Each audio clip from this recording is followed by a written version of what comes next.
Hey everyone, I'm Yuto and today on Sudachi I'm going to show you how to make a delicious plant-based rice ball using leftover kombu, simmered in a simple yet flavorful broth. Let's get to it.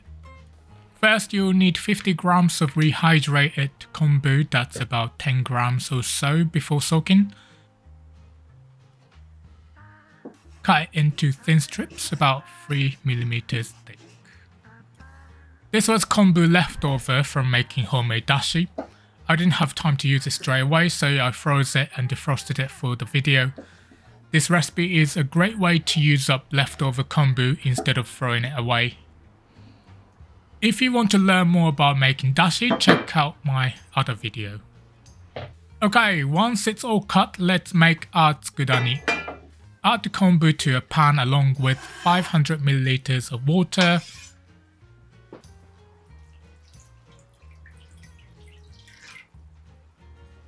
two tablespoons of sake, and a teaspoon of rice vinegar. Turn on the heat to medium so that we can bring that to a boil. The sake and rice vinegar help soften the texture and balance the flavour of the kombu.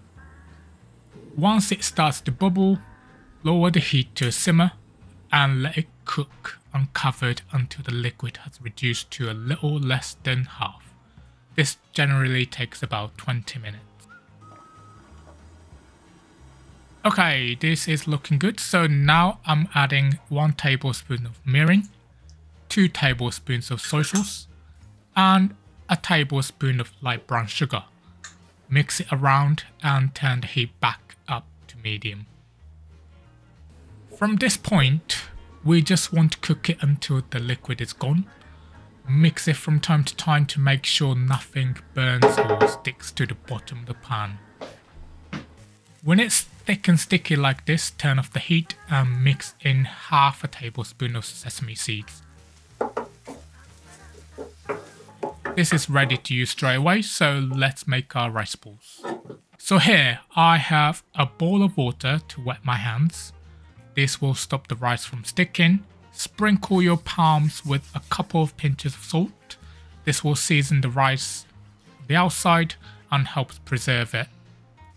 Next, I have some freshly cooked rice that I made in my rice cooker.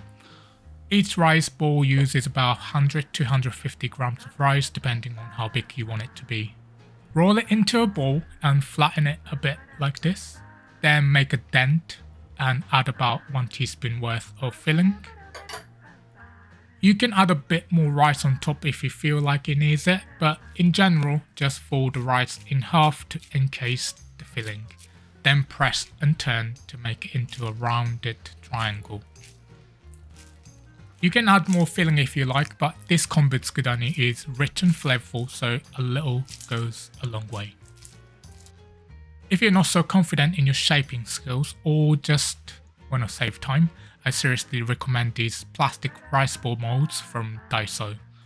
Simply fill it up halfway, add the kombu tsukudani, and then fill it up to the top.